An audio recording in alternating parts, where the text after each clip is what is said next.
Isang beses lang tayo mabubuhay sa mundo. Kaya naman, dapat sulitin mo na ang bawat segundo nito. Gawin mo lang palagi yung mga bagay na tingin mo magpapasaya sa'yo. Puntahan yung mga lugar na gusto makita ng mga mata mo. Kasi isang beses lang, oo, isang beses lang, tayo may pagkakataon dumaan sa kalsada ng buhay na hindi mo na mababalikan. Dahil habang tumatanda tayo, meron tayong isang bagay na malimit nakakaligtaan. Yun ay maglaan ng oras para sa sarili nating kaligayahan.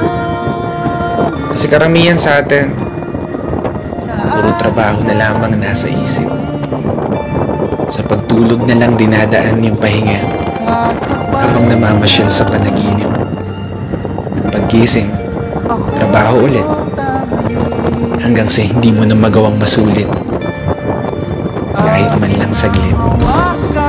Yung oras na kay bilis pumipihit.